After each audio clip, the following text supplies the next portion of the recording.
Hans Christian Sode Jensen er den danske deltager ved de åbne mesterskaber for landbrugsmaskinmekanikere i Holland. 11 deltagere fra de europæiske lande er taget til Holland for at konkurrere om, hvem der er bedst til at reparere landbrugsmaskiner.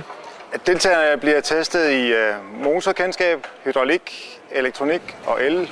Og så er der noget omkring transmission.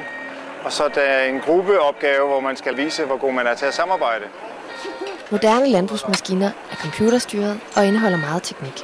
Så skruetrækkeren er ikke nok, når maskinerne skal repareres. Jeg bruger computeren til at finde fejl på traktorens motor eller for eksempel hydraulikken på traktoren.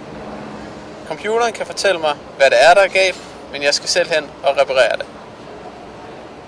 Det Hans Christian er i gang med her, det er en elektroopgave, og elektroopgaven går ud på at fejlfinde på det almindelige generelle elektriske system på traktoren. Og det vil sige, først så var der nogle fejl, som gjorde, at traktoren ikke kunne starte.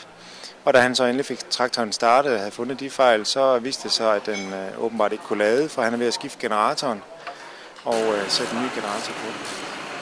Under konkurrencens 5 discipliner bliver Hans Christian bedømt og observeret af et ekspertteam. Eksperterne er faktisk meget hjælpsomme, hvis der er noget, der er lidt dårligt oversat.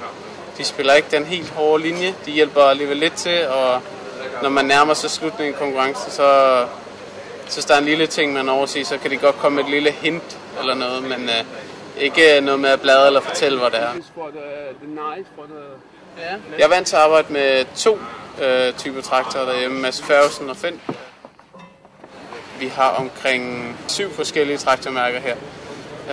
Så det har været sjovt at se, hvordan de andres testudstyr virker, og hvad de bruger, hvad der er godt og skidt.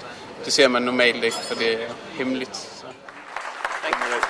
Hans Christian fik en 6. plads i konkurrencen. Congratulations. Thank you.